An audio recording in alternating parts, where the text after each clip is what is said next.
Hi, I'm Bryce Crittenden. Hi, I'm Caroline Land, and welcome back to EPL's Overdue Finds. Caroline, how are you today? I'm good, Bryce. Here we are, the last episode of 2020. I know this is always my favorite episode of the year. We always get to chat with amazing people throughout the course of the year on a lot of, really fun topics. But, as we plan out all of our episodes, I know this is one when we meet Caroline, I'm always like, okay, this last episode in December, this is our best of. And kind of weird because I know obviously this year has been tough on absolutely everybody. So it does seem kind of strange maybe that we are talking about the best really of 2020, but this is a way for us, I guess, to try and end the year on a positive note. And we're going to be sharing all of our picks today for some of the favorite items that we've read or watched or played or listened to this year. Caroline, I know you're a big fan of like best of year-end lists, so I know you're equally as excited as I am today, right? I am, and I'm really looking forward to checking out all the ones that come out.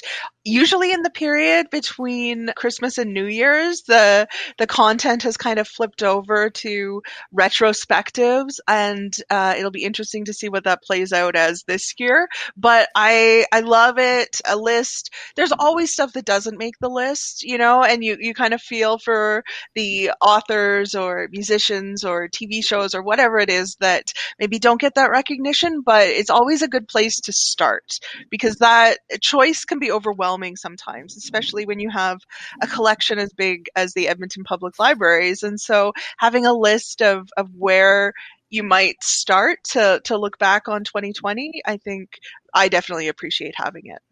Yeah. Well, I'm really excited to be sharing my picks today, and we have a couple guests joining us. First, we want to welcome back to the show Caroline. She is a member, as you lovingly say, a member of the Overdue Finds family. Meg DeForest. Meg, how are you today? I'm good. I've got some holiday gingerbread tea going for that cozy holiday feels. And yeah, I think it's going to be really fun to look at some positive things for 2020 and have something to kind of hold on to. Yeah, absolutely. And also joining us today, it wouldn't be a best of the year episode without her. Please welcome back to the show, librarian and official friend of Overdue Finds, Nancy Shung. Nancy, how are you today? I'm good. It's really great to be back. I'm choosing to interpret this as I have no special knowledge or expertise and thus have never been invited to any of the themed episodes. But, being invited to the best of is definitely nothing to sneer at either. Very happy to be here. I can remember, it feels like just yesterday that we were recording the best of 2019 with you. We were in person in the Enterprise Square recording booth. And, it seems like yesterday, but also 100 years ago. Those bygone days, those were good times. I mean, it was a squishy sound studio. Definitely, we couldn't be doing that right now in terms of social distancing and all of that, but good memories. Yeah, I mean, once, now we've got vaccines are starting to roll out and everything. So hopefully here are maybe our best of 2021 episode. We better be recording live and in person. You heard it here first. Yeah, that's right. Yeah.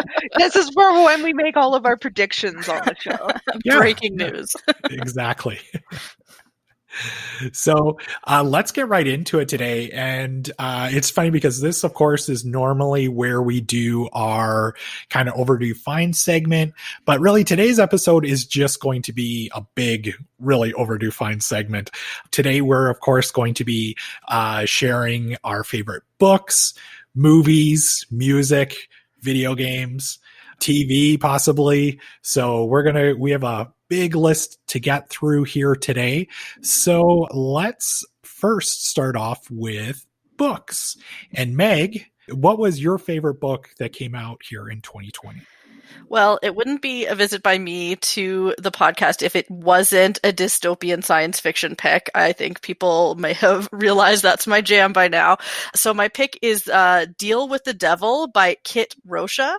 And it's about basically mercenary librarians in a dystopian future. And basically the world is kind of run by corporations, and this group of modified humans have banded together to basically start a community library, and they print out books from the internet so that people can actually afford to read them, as well as doing other kind of community-minded things to kind of fight against the corporation's power. And there's lots of really great sort of fight sequences too, and plots and intrigues and other enhanced people that they kind of come up against, but it's really kind of this band of librarians that's the heart of the book. And so it's the beginning of a series, and so I definitely recommend it. It's a lot of fun. That sounds really fun. I love that idea of this group of librarians banding together to stick it to the man and get books in everybody's hands. That sounds awesome. Exactly, yeah.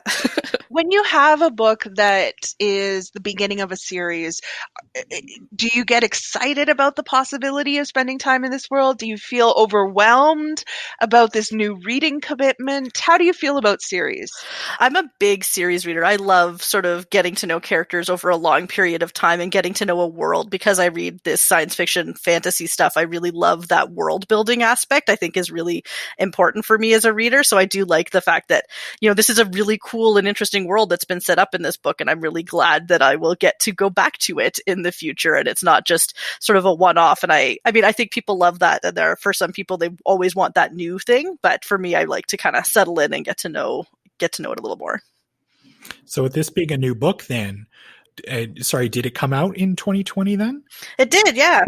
So were they like, this is part 1, part 2 is coming out in 2021 or 2022? Yeah, I think the second book is already sold to somebody. So I've seen a title for it. I think it's coming out in 2021, but I mean, you never know how fast certain authors write things. And you always hear a fan sort of in the background being like, write faster, monkeys. And that's not sort of the way I like to do it. I think if it's going to be a good book, you want to wait for it to come. Yeah. So.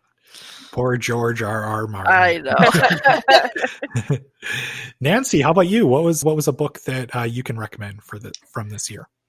I have a nonfiction pick. My favorite book of the year was Hidden Valley Road by Robert Kolker. It's number one about a dysfunctional family, and I eat that up. I like seeing dysfunctional families because, well, they're always so interesting. This one in particular is about a family with a mother, father, and 12 children. And 6 of them, as they grow into adulthood, are diagnosed with schizophrenia. So it's about a family legacy of mental illness. There's clearly a genetic component here.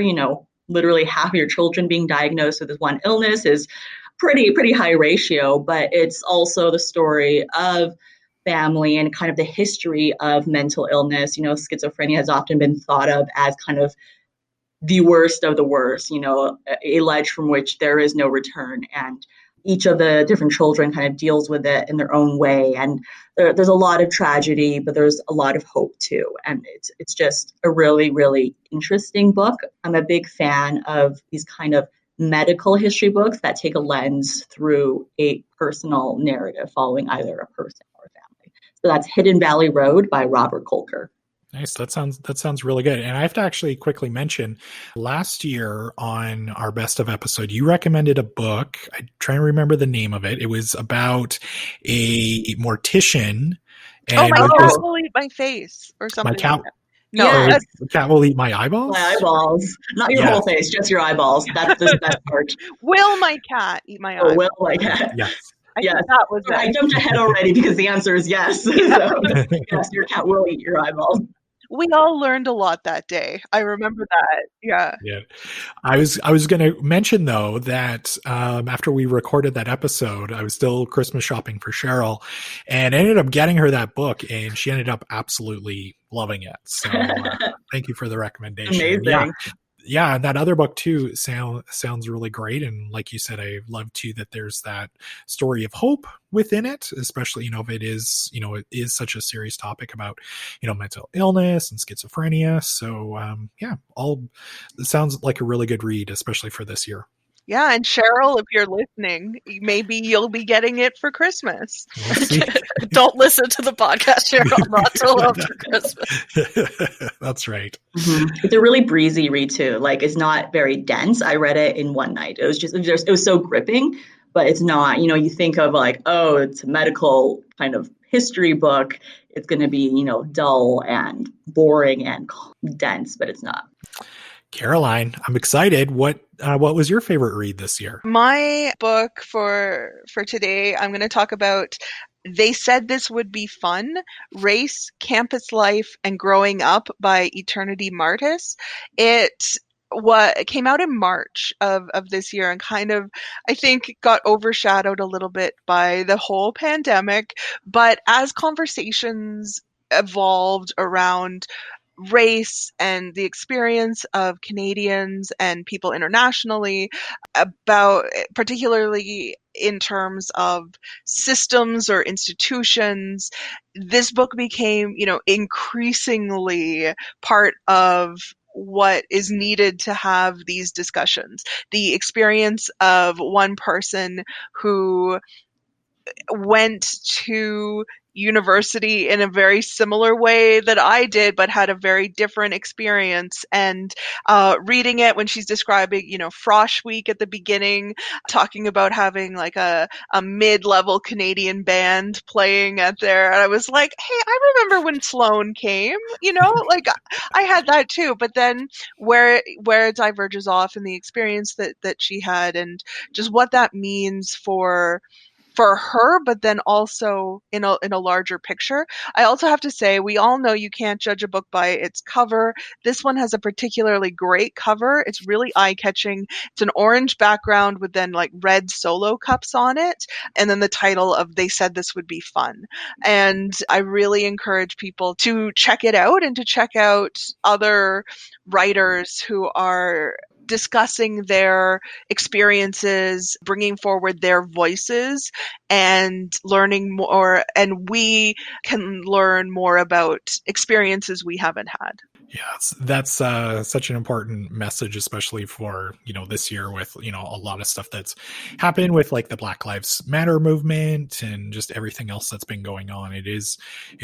That's, I guess, is one of the big silver linings of this year is it does seem like more of those authors and other artists, their voices are being amplified more and people are discovering their works. It sounds like a great book. And I was also going to quickly say, as a marketer, I've said this on the show before, book covers are so important. Yeah. Like, I don't care. I know the saying, like, don't judge a book by its cover, but people do. It's so important.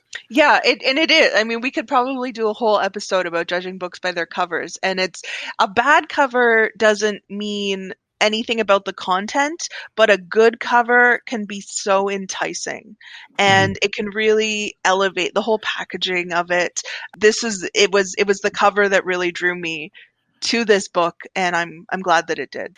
And I think all of us in libraries have had the experience of someone coming in and describing a cover to us and then us trying to like backwards figure out what that book was. So like, yeah, I think there probably is a whole episode on book covers in there somewhere, just like the book detectives and like what books get picked up just because of those covers. There's a really good book about book covers, actually, that's on order in our catalog right now. I've put it on hold.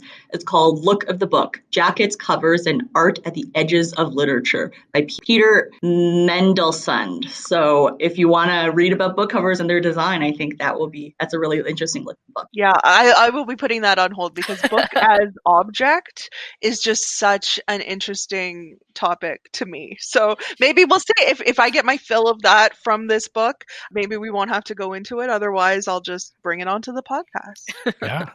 How about you, Bryce? What's your pick for 2020? I'm a big fan of the book World War Z by Max Brooks. And I noticed this year he finally had a new book out, and it was called De-Evolution, a first-hand account of the Rainier Sasquatch Massacre. It's funny because I was talking about this the other day. Conspiracy theories used to be fun and everything, and a lot of them would have to do around like alien, Area 51, aliens, is there such thing as Sasquatch? So much like World War Z, this book kind of takes a look at a fictional Bigfoot massacre, obviously, as it says in the title. Just like World War Z, it takes, basically, it's like a collection of interviews, journal entries from people who were there, wildlife experts and that sort of thing. So all of these different people come together, and, it's put into this big collection just to kind of really paint this picture of this wild Sasquatch massacre that, happens in this kind of remote town after a natural disaster. So obviously nobody can get to them. I actually listened to the audiobook of this one, and I actually really recommend it. There's some great voice performances, most notably Judy Greer, who kind of always plays like the best friend in every romantic comedy made after 2005. She's in it, and so is Edmonton's own Nathan Fillion as well. So he plays kind of a wildlife expert in the book. So De-Evolution, the tale of the Rainier Sasquatch Massacre, is my pick for this year. And it was interesting too, because obviously World War Z was turned into a movie. This is one too where I really hope that we get to see a movie out of it one day, because some of the battle sequences would be absolutely amazing on the big screen. Question for you, Bryce. What is the difference between a Bigfoot and a Sasquatch? Are they the same thing? I'm assuming after reading this book, you'll know the answer. Yeah, they're pretty much the same thing. There's like different, and it's funny because obviously, as I was mentioning with like conspiracy theories, there's lots of people today who still really believe that there is obviously Sasquatch and Bigfoot, and really there really isn't a difference between Bigfoot and Sasquatch. I think Sasquatch is more of kind of like an indigenous name that was made for those type of creatures. And then of course over in Asia is more of like the Yeti, which is kind of like the what's the name Abominable. of it? Abominable snowman. Wow. That's a tongue twister for me. Yeah. Abominable when they're really ripped, like when they have the six pack. That's right. That's right. Yeah. But you know what? This was actually a really fun read. There is some humor in it, and obviously it gets quite dark as the massacre happens, but it was a really good book, and I definitely recommend it.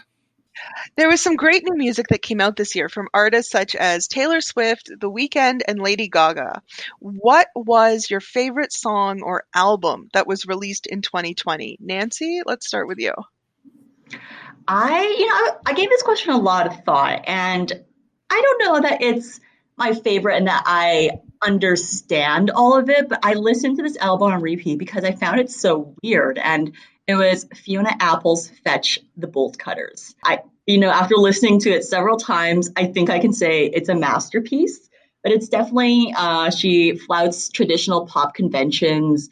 There's a lot of random percussive sounds in the album where you're kind of like, is this music? Is this spoken word? It was just so strange. But I think Lady Gaga gave it a shout out on Twitter. And I'm like, if Lady Gaga thinks it's great, I think it's great too. And I do, really think it's great because I think it fits the nature of this year where, we're just going to take things to the edge and this is how we express ourselves. And I think it's just a really neat album. It's funny. I've seen that the other night when I was doing my research for this episode. I have seen that album listed as kind of already like the top albums of 2020. Fiona Apple was somebody kind of in the really late 90s that really hit the scene big, and we really didn't hear much from her. Is this like her follow-up album to that? Like, is this like her first album in like 20 years? I actually don't know. I'd have to look up. I think her last one was commonly referred to as When the Pawn, because it has a very, very long title, but it's abbreviated to When the Pawn, and I'm pretty sure that was her last album before this one this year. Yeah. So it's been a while for her, but nice to see kind of her back. Obviously the album is highly regarded by a lot of music critics this year. Good. I'm glad it's getting the attention it deserves. Meg, how about you? This is a tough one. I'm a big re-listener, so I don't listen to a ton of new music. I'm pretty terrible at that, actually. So when I was looking into kind of what I'd been listening to, the one that I came back to was a 2019 album that was called Living Mirage by The Head and the Heart. And it's this kind of indie folk jam, really like I was trying to think of like an artist to compare it to, and it's like Crosby, Stills and Nash with like some Bob Dylan kind of thrown in. So it's like that kind of feel, but also has kind of a more current indie kind of feeling to it. And so I really enjoyed that. It was kind of a nice mix of like something chill but different enough that it kept my attention, because I think that was sort of what I was looking for, something that would keep me listening. Another really interesting project from another indie artist, which I don't think exists as an album yet, is Half Moon Run, where they did an album that was all recorded in isolation of like their songs from previous albums. So we do at EPL, we do have their last album, which I think is titled Montreal, because they're a Canadian band, but some of the isolation versions of their songs have been released online, and I definitely recommend that. Similar, they actually won a Juno for Best Adult Alternative Album. They're kind of like probably more similar to like Mumford and Sons, but kind of like a more rocky kind of a sound. So I definitely recommend both Half Moon Run and The Head and the Heart for that kind of indie but new kind of music. Cool. Nice. Yeah, you kind of got my attention there with Mumford and Sons, but more of kind of rock. So that's what I'm missing, rock music. It's there's not a lot of it out there right now. Well, I shouldn't say that. There's a lot of awesome like indie bands, but kind of really mainstream. It's not a popular genre right now. Yeah, you don't sort of just hear it like, I don't know. Do people even listen to the radio? Like, is there top 40 anymore? I don't know. I listen to so much online. I'm also sort of like, how do people find music if it's not on your Spotify playlist? So yeah, I do think that sort of rock stuff can be kind of missing from the landscape. Yeah. So if someone out there has a best of 2020 rock album that Bryce might be interested in, let us know. You can share it on Twitter or email us at podcast@epl.ca. Please do, because I'm always looking for new music, because I, just like you, Meg, I'm a total re-listener. Like I joke around. I've joked around on the show here before. I'm totally all about dad rock. So no kids, but all about the dad rock. Was it last year that you kind of got around this by having like a greatest hits album or something? It's true. My 2019 pick for best album was the soundtrack to Once Upon a Time in Hollywood. That's it. I mean, I do love a movie soundtrack for that. Like, it's a great way to get a feeling, like Guardians of the Galaxy or something, right? You get the zone of music for sure. Yeah.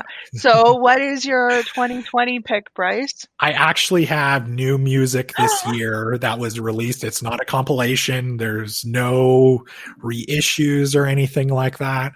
So a couple of things. One, I want to recommend a song just because the album won't, I believe, come out until February of 2021. But I'm really liking the new song by the Foo Fighters called Shame Shame. Some people may have saw them perform it on SNL a couple of months ago, maybe, when it was first released. So I'm really enjoying that song, and am looking forward to actually hearing their full album here in a couple of months. But as far as albums go for 2020, I had to kind of go back through and kind of see what I had listened to and discovered through different services. And the one that kind of caught my attention was the new album from The Strokes called The New Abnormal. It was actually their first new album since 2013. A couple of songs that I really, really like on the album include The Adults Are Talking and Bad Decisions. Not quite as maybe rocky as their previous album was, but kind of as more of like a neo-noir futuristic kind of pop sound to it, but it was different, and I really enjoyed it.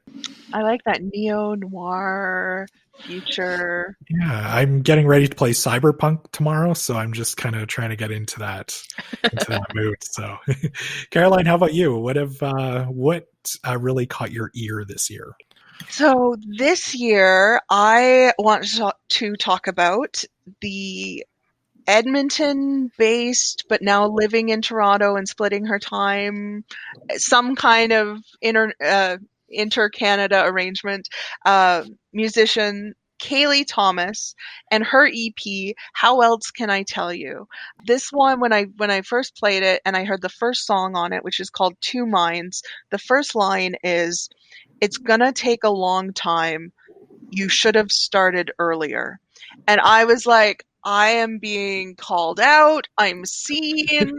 This is me. I just honestly was sold just based on that first line. The whole thing, I don't know how you describe it. I don't know how she describes it. I kind of landed on folk pop, but then some of them go into country. Some of them have kind of like a dreamy retro quality. Others have just kind of like a softness to them. There's one song on the album that reminds me of like The Fifth Dimension, the way it just kind of like plays with like 60s by way of early 2000s, but also very much now. I just really enjoyed it, and I enjoyed it so much that I am cheating because it is not in our collection, but you can find her music. She has some videos up on YouTube of it. And again, it's a 5-song EP. But what you can do, if you're not familiar with Kaylee Thomas, is go back. We have her earlier work in our collection, including Ash Mountain, available to stream through Capital City Records. So check that out. While you're there, you can also check out other Edmonton-related music, including newer releases. But Kaylee Thomas, I think you should check her out. Yeah, I'm glad you mentioned her. It's funny because when you said her name, I was like, I'm pretty sure she's a Capital City Records musician. Yeah. So yeah, that's amazing. And yeah, even though her new album isn't in our collection, it's still good for people to kind of go out and support local artists and discover her work, whether it's YouTube or on her website or whatever that looks like. So yeah, it's always that's awesome to hear that she had your favorite album from this year. Yeah, and I think I actually, the first time I heard her was at a Capital City Records like showcase concert, and it was just nice to hear her new music this year. All right. So it seemed like a lot of people were playing video games this year with everyone staying indoors. I know I have. I've talked about it quite a bit here over the last few episodes. But for the group, which game did you enjoy the most this year? Caroline, I'm going to start with you because I know you're not a big gamer. Correct. Was there any apps or maybe other games, anything at all that some sort of fun way to pass the time that you can recommend for our listeners? Yeah, I almost put this question out publicly to like find someone who I could like just tell me what the answer is. Tell me what you played. What are the hip kids playing? Yeah, exactly. And then I was just gonna blow your minds when I came in. But I will leave that conversation to the rest of you and mention that it's not a game that came out this last year. I think it's a couple years old now at least. But I started playing Best Fiends on my iPhone, which is match 3 game. You have various quests and things that you have to do. You have to blow up these crates or get these flowers or collect different things. And along the way, you get these monster characters that help you with different kind of powers for blowing up whatever you need to blow up. I really like it because when I'm playing, it rewards effort. You don't have to like successfully complete a level to be able to keep the things that you've earned during that level. Like it's just straight cumulative. So if there's a really hard level, you're not getting nothing out of it. I mean, you're always getting a good time and experience, but you're also getting some of the things in the game, like, you know, the coin equivalent of what you're trying to build. And I really like that. I think it rewards kind of time spent in the game and makes me want to keep playing. So good job, Best Fiends, which is, as they promote it, friends without the R. So if you're wondering what I'm saying, it's Best Fiends. It's funny, Caroline, that you're mentioning it on a podcast because I hear so many ads for Best Fiends on a podcast. So I feel like we have to say this was not a sponsor. This is not. This was legit. But if they want to sponsor us, not sponsored content. Hashtag not an ad. But you are correct in that I did hear about it from a podcast and downloaded it and started playing for that reason. And I'm glad that I did. So, yeah, maybe someone will listen and do it from our podcast. And then we can take this case study to big fiends and get them to support us. Yeah, I was going to say, I think we're probably only a handful of podcasts who haven't had a Best Fiends commercial on it. So, Caroline, you did an awesome job selling it. So, yeah, if any of the makers at all of Best Fiends or the marketing group that kind of represents them, Caroline would do an amazing read for Best Fiends. I may have lifted some of my descriptions from the podcast reads that I've listened to. I didn't. Now that I'm thinking back, I'm like, oh, we might get in trouble for that. So they are an ad. I am not. So let's differentiate that way. Okay, so that was my kind of off-topic thing that was not released this year, and it's not available in our collection. So thank you for allowing me to go on that journey. But now let's turn back to 2020 games. What did you all enjoy? Yeah, I think the obligatory 2020 shout out to Animal Crossing. So many of us played that game. I think it's kind of the pandemic quarantine game that everyone dipped into, although I haven't been playing it as much. Also, a big shout out to my favorite game of 2020, which is Assassin's Creed Valhalla. In previous episodes, I've gone into how much I love the Assassin's Creed series, and Valhalla, where you're playing as a Viking, but in kind of medieval England, I think is really where they are perfecting the formula. Remove some of the annoyances from the last two games. It's kind of a good mix of stealth elements, which I hate, by the way, and RPG elements, which I love. So shout out to that one. But I've lately been playing, and this is not in our catalog. It's a free-to-play game, Genshin Impact. It's really big right now. It's styled in the model of Japanese RPGs. It is free to play, although there is a gacha system where you're encouraged to spend money to unlock, special characters and things like that. But you don't have to. In fact, I encourage you not to, because it's very easy to fall down that rabbit hole. And you're like, now I'm spending actual money. How did that happen? But it's been Genshin Impact has been compared a lot to Zelda Breath of the Wild. It's an open world RPG. It's available on every single console except I think Xbox, and it's a lot of fun. A real time sink. Nancy, I think, were you involved in making those amazing EPL Animal Crossing videos from earlier this summer? I coordinated the team that did. So I executive produced. I didn't actually make any myself, but I made it happen, so to speak. Nice. Those were a lot of fun. It was neat to see people on social media in particular trying to guess which location, and people would come in and be like, I know it's this one because of the fish tank. And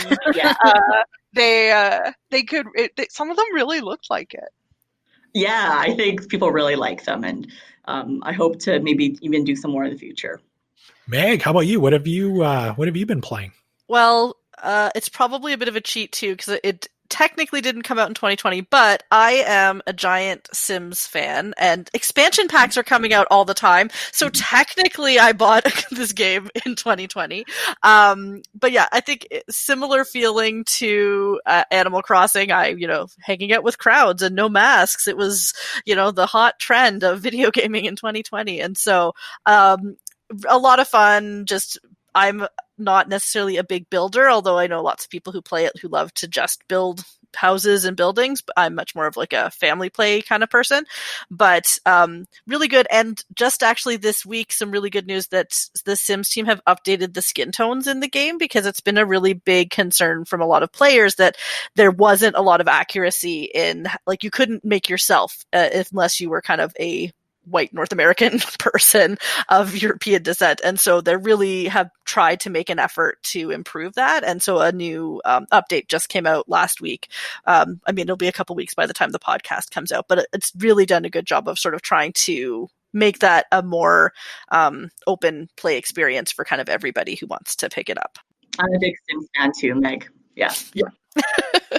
Now, do you play that on, is that PC that you're playing it on, or Xbox? Yeah, I PlayStation? mean, it is on console, and actually we do have Sims on console that you can take from the library if somebody maybe played it back in the day and hasn't played it in ages and wants to kind of see what Sims 4 is about, so you can do that, but I personally do play on PC.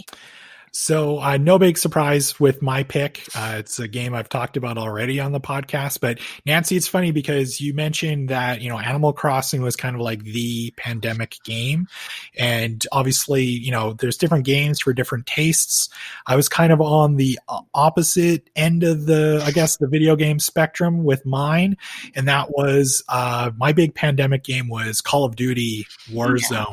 So I've been, Cheryl will make fun of me for this, but I've practically been playing it almost every single night online with my friends. It's been a great way, especially during the pandemic, for us to just kind of chat almost every night, whether we're playing for an hour or even, more than that. It's just been a fun escape, I guess. And the nice thing too about Warzone was that, the online part was free for anybody to download. So you could play that and just go online and play against other people from all around the world. And then for this year, like for 2020, they just released another Call of Duty game called Cold War.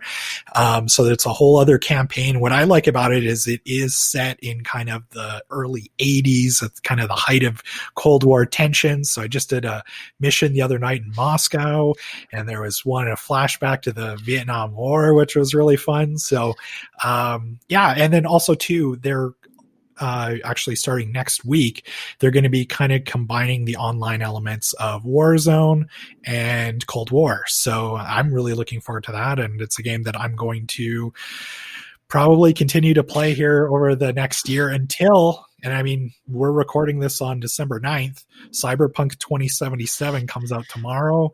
I've started my download for it because it's an absolutely huge game. But I can't wait to talk about that maybe on our January 1st episode of the podcast, Caroline. I remember that a similar thing happened last year as well, where we are not recording this. We're not even releasing it at the end of the year. And so there are always a number of December releases. Sometimes we run into this with movies.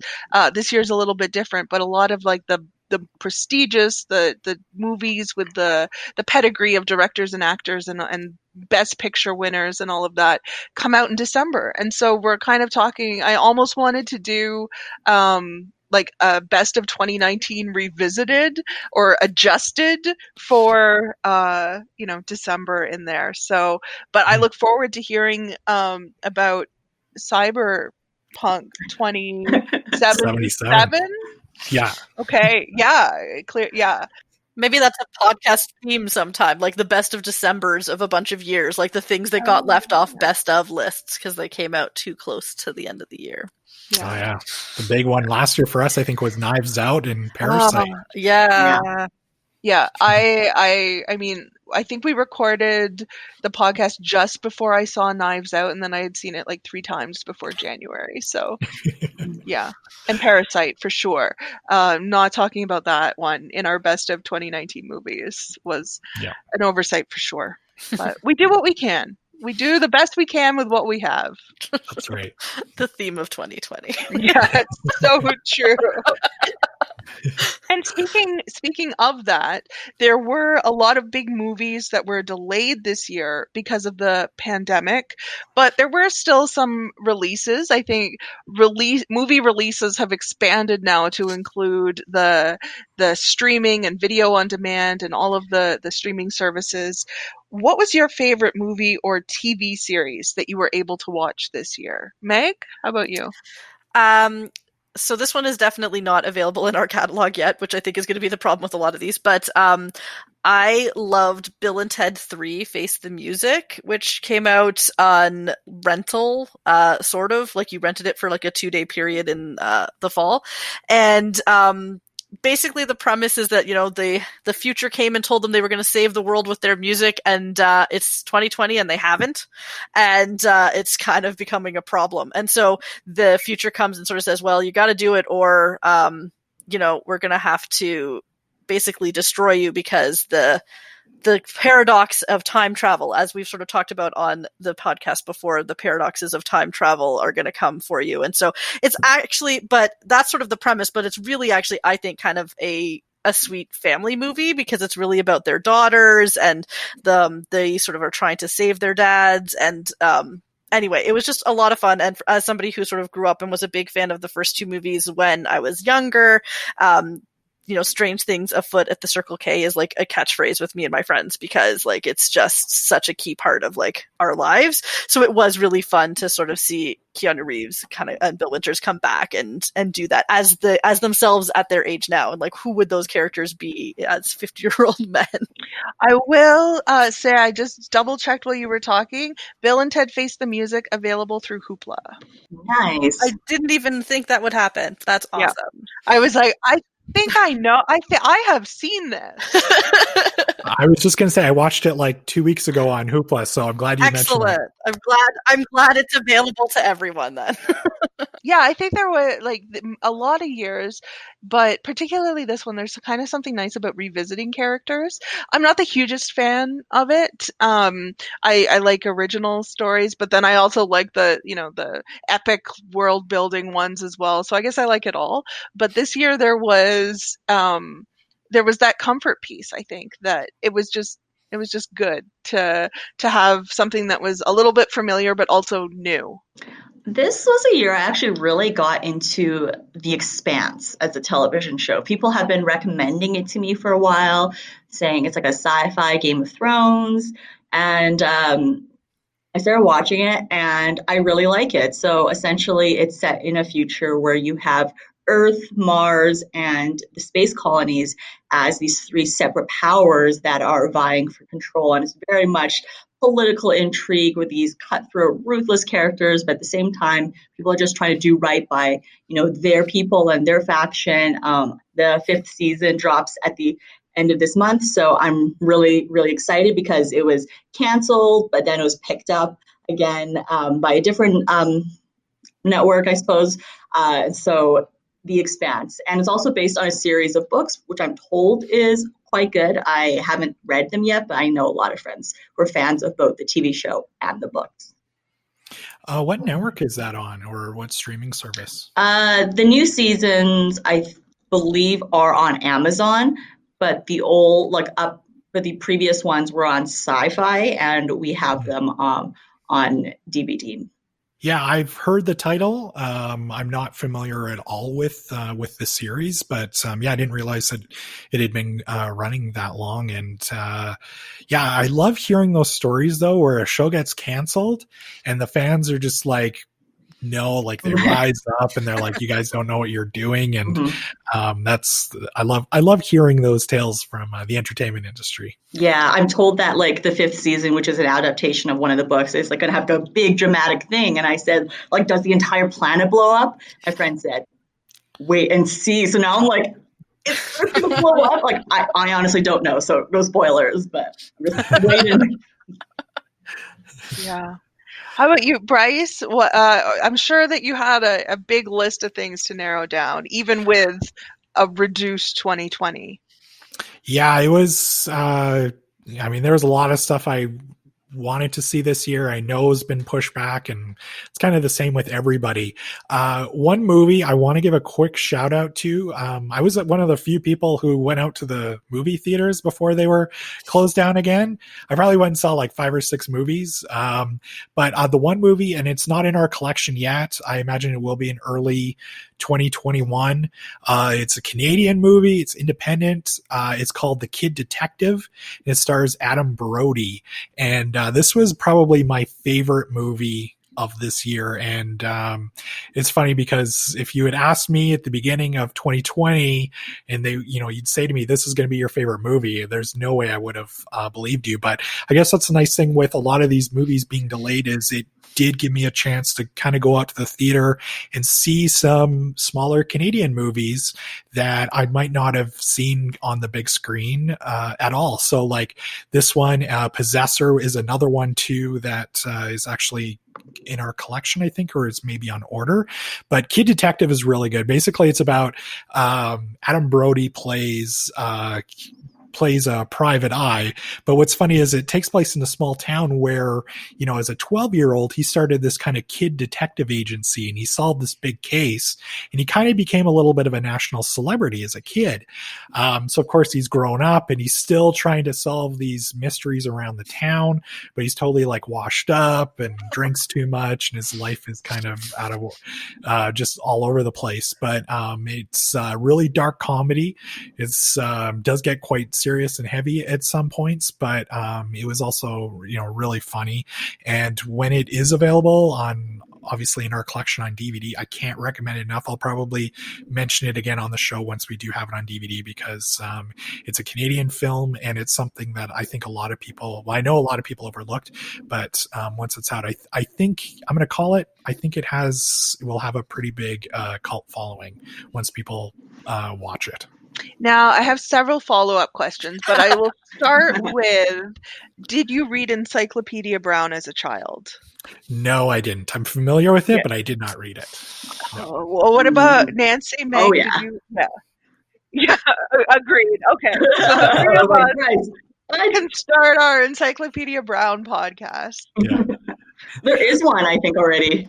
Oh, I'm sure. Where they try to solve the cases again. Yeah. Yeah. I like, there are definitely some cases that I remember. My favorite now are the ones to read where that's no longer the case, where there's something like, they must be lying because how could they possibly phone someone from a tool shed? And it's like, the call is coming from inside the house. Yeah, it's like that would work. Anyway, but as you were describing it, it was reminding me of like Encyclopedia Brown as a boy detective, kind of like mixed with Ben Wyatt from Parks and Recreation, a character who he was a young mayor of a town and kind of had that notoriety young, and then was faced with the rest of his life being like, have I already peaked? You know, have I had my big moment? And that sounds like a really great area for this movie to be exploring.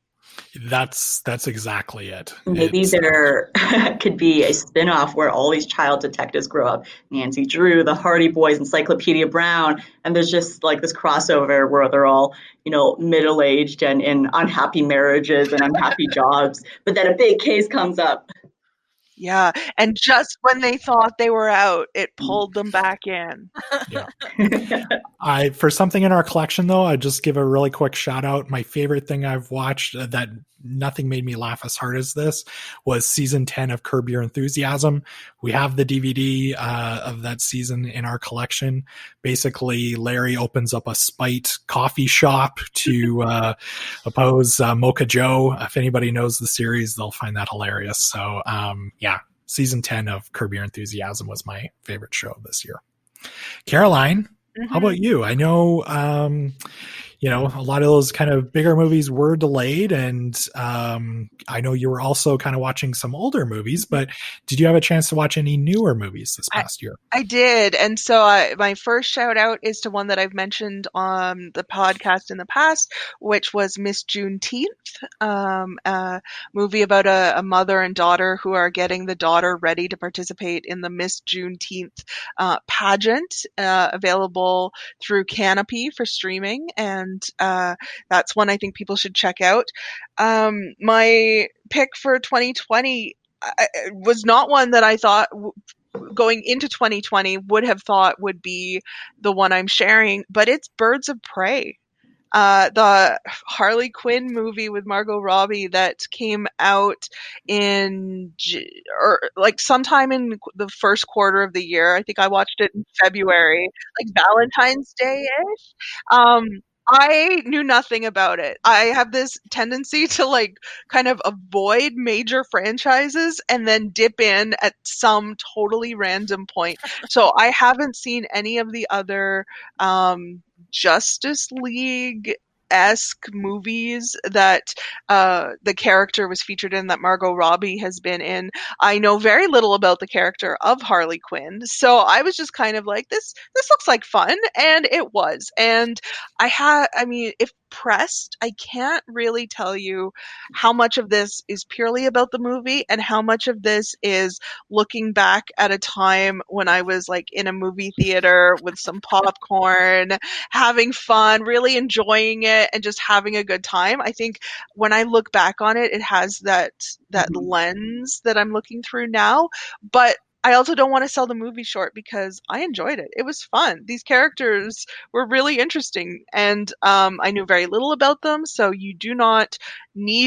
think you do not need to have a lot of knowledge about who they are, because with Harley Quinn in particular, you find out who she is very quickly, and the movie does a really great job, I think, with character and tone and just overall kind of vibe for the movie. It was directed by Kathy Yan, Yeah. and trying to watch or paying attention to intentionally watch movies that were directed by women was something that I was also paying attention to this year. A lot of streaming services like Canopy and Hoopla have sections that highlight movies that with female directors, and that's something that I've kind of been paying attention to this year. And so to have a big hit movie like Birds of Prey directed by Kathy Yan, I think is kind of a big deal. It is. Yeah. And I've heard lots of great things about the movie. So I don't think it's just, your rose tinged glasses, Caroline. I think you're right.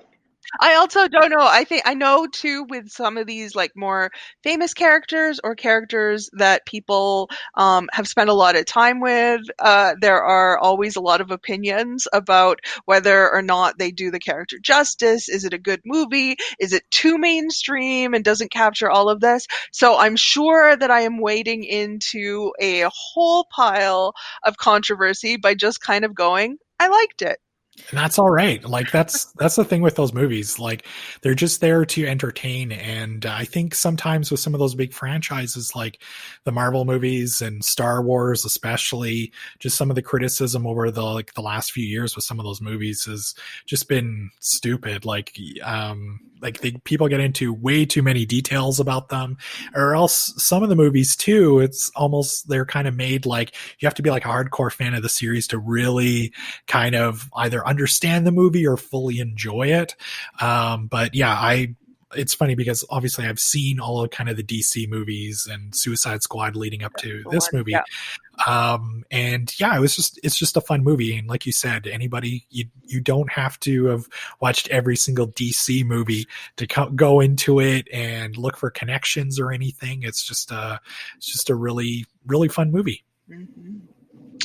Before we get to our roundtable questions, Bryce, can you let our listeners know what is coming up on our next episode, the first one of 2021, which will be released on January 1st, 2021? So since our next episode is out on New Year's Day, we thought it'd be perfect to chat about New Year's resolutions, and we'll share how myself, Caroline, and some other EPL staff will be spending their time indoors this winter. Caroline, we're heading into, unfortunately, as of yesterday, we're heading into another lockdown, unfortunately, but I don't know about you, but I've, you're trying to embrace kind of being indoors a little bit more, and I've got some stuff I'm looking forward to doing personally, and I'm looking forward to sharing hopefully some optimism about 2021 with listeners on our next episode. Yeah, and some ideas of maybe your next big thing to get into. Maybe we can start these trends, like with the baking or other things that happened earlier in this year that I'm just totally blanking on. But I mean, these things, making sourdough. Yeah. They start somewhere. Maybe Edmonton will be the epicenter of the next big viral trend. No, don't say viral. The next big trend. Yes, good idea. Our first roundtable question: Time magazine always names a person of the year. In 2019, it was Greta Thunberg. Who would you name as the Overdue Finds person of the year, Meg? This was a tough one. I definitely had to pick whether to go serious or not, and so I decided to go pop culture, and I think Dan Levy, because of Schitt's Creek and the Indigenous 101 shout out that just kind of blew up. I think he's kind of really having, not that he hasn't always been lovely, but he's having a real moment right now, and I think we have to embrace our Canadian pop culture stars when that happens. So definitely that would be my pick. I have to mention quickly, I noticed Entertainment Weekly is doing of course, their Entertainers of the Year, and there is a cover with Dan and Eugene Levy as one of their Entertainers of the Year. So great pick. Meg, the decision about whether to go funny or serious is one that I make on this podcast all the time, and not always the right way. But I guess I think you did. You nailed that answer. Thanks, Nancy? I think my person of the year is Megan Thee Stallion, because of a pop culture icon, but also as such a strong advocate for Black women.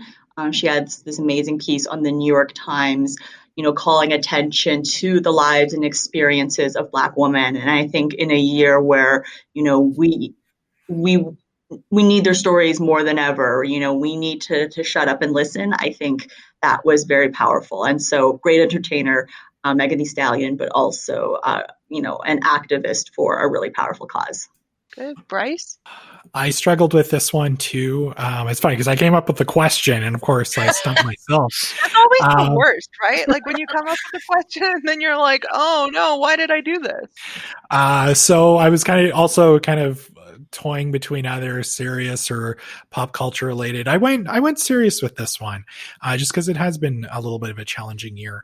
Earlier this week, Laurent Duvernay-Tardy, who is a professional football player, he just recently was the co-winner of the Lou Marsh Award with Alphonso Davies as Canada's top athlete for 2020. So not taking away from Edmonton's own Alphonso Davies, but Duvernay-Tardy, of course, he's a McGill University Medical School graduate, and just earlier this year was starting for the Kansas City Chiefs in the NFL, won a Super Bowl with them, which seems like an eternity ago, back in January, but basically opted out of this NFL season, which they're currently playing, to go back to Quebec and volunteer and work in a seniors care center and help care for seniors who are sick with COVID and other things. So what a kind of such an unselfish act to, a lot of these guys, especially for Canadians, it's very hard to make the NFL. So for him to win a Super Bowl with the Chiefs and then take like a year off to go do this very honorable thing, I thought, to me, was quite incredible. Caroline? I really focused on the overdue fines part. So my overdue fines person of the year, I selected Don Iveson because he was so gracious, again back in January, that he gave us his time to do not one but two interviews with him. And when he really didn't need to, we were in his office, he was just so great. He let us ask our Star Trek questions, and then for his leadership with the city, is looking through this year, his support of libraries as well. I just still remember that moment, and for how he was just so generous to us. Don, Mr. Mayor, oh my God, like I can't, I just called him Don. Two sessions, you can call him Don, probably. Yeah. He's an official friend of the show. Yeah. Mr. Mayor, you are my overdue fines person of the year. Yeah, hands down, my most embarrassing moment of 2020. I wish I could have found a way to bring up the Don Iveson part without bringing up the other parts. Right? I'm sorry to be doing this on our celebration of 2020, but ultimately, the interview that we did with him, we had a really great conversation. We did, yeah, and actually, it's so far has been our most downloaded episode here in 2020. So if you're new to our show and you don't know what we're laughing about, I highly encourage you to go back. It's one of our first episodes of the 2020 and listen to our interview with Mayor Don Iveson, and you will find out why that was such an embarrassing It's an Easter egg for you. Not my proudest moment as a podcaster. So yeah. And now looking ahead to 2021, what release are you most looking forward to? Meg? Okay, so this has been done poorly before, but there is going to be a new Dune movie coming out, and I am crossing all my fingers and toes that this is a good version of it, because it's had a really rough time being adapted from the Frank Herbert book into a movie, and some of the movies are really rough. But this one has kind of this like all-star cast, right? Like Jason Momoa, Oscar Isaac, Timothée Chalamet, like everybody is in this movie, and so I'm sort of crossing my fingers that we get a really good Dune movie. Because again, it's kind of that classic of science fiction, and it would be really nice if it could be kind of a more updated version for everybody to watch. Meg, I have to really quickly ask you. So of course, news came out last week about HBO Max releasing, it sounds like just in the US anyway, that some of the big Warner Brothers movies like Wonder Woman 84 and Dune will be kind of doing a simultaneous like premiere in theater and on HBO Max for a couple of weeks. Are you going, if as long as everything's kind of back to normal, will you be going to see this in theaters, or will you pay extra money to watch it on demand at home? I am probably going to watch it on demand. I've never been a giant theater person. We actually have kind of our own home theater set up where we've got a big projector in our basement, and so I would probably even in regular times, I probably would have been happy to watch a movie at home if that was a possibility. And so, yeah, that's probably what's going to happen for me. But yeah, I mean, I think that's the new landscape. We're going to have to figure out how these movies are released and how do people watch them, and how can we support these artists and stuff, just still get the stuff we want to watch. Nancy? I am really looking forward to an indie video game that's going to come out on many platforms, including the Switch. So I hope EPL purchases it. It's called Boyfriend Dungeon by Kit Fox Games. And it's a combination dungeon crawler and dating sim. People who know me know that I love my dating sims. The weirder, the better. I love where you date birds, where you date ghosts. There was a pigeon one. Yeah. That's the one that stands out to me. It's one of the most famous. I love it. And so this combines the action of dungeon crawling, treasure hoarding, but also you get to date cute. I think they're mostly men or male identifying characters. I'm not too sure, but I think it's going to be really fun. And I've loved other games by this studio, Kit Fox Games. So Boyfriend Dungeon, most anticipated release of 2021. You mentioned quickly Switch, and we should just mention again, if people are unaware, EPL now carries some Nintendo Switch games, and you can request those through our catalog. It was so requested. I know a lot of you asked and begged for this for a long time, so here we are. We carry Switch games. Yeah. Bryce, what are you looking forward to? Well, past listeners know this will not be the third year in a row where I've said Fargo season 4 is the series I'm most looking forward to. I realized after we recorded last year, that was my most anticipated title again. But this year, though, it's a movie that was also supposed to come out this past summer. As of my research yesterday, IMDb says it's supposed to come out in April, and that's the Bob's Burgers movie. Talked about it on the show before. I'm a huge fan. Both Cheryl and I love the series. We watch probably at least one or two episodes every night.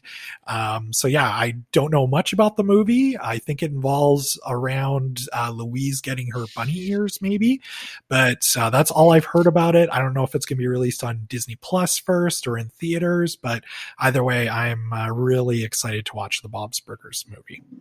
Caroline, how about you?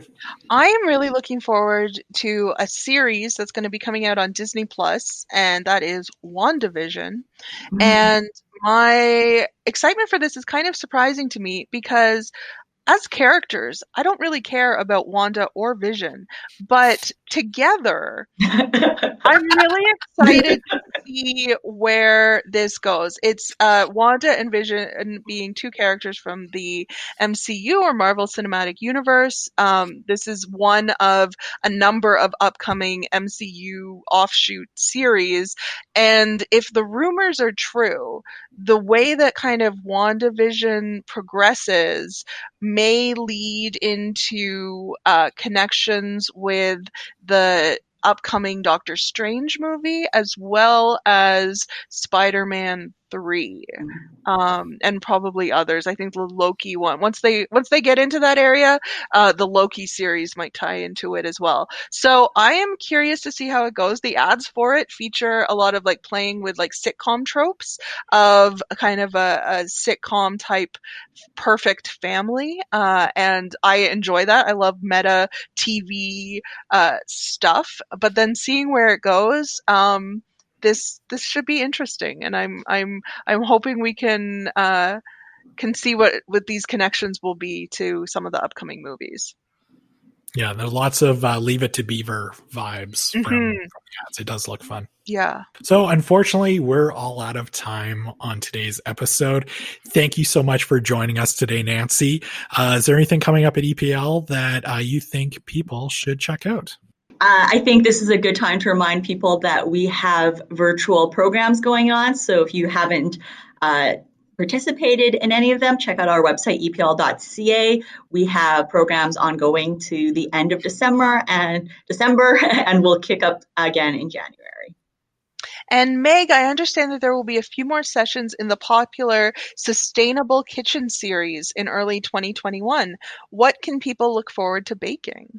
Yeah, we've been having a lot of fun with this, and so we're going to be baking some cinnamon buns, turtle cheesecake. I don't think I need to say anything more about that.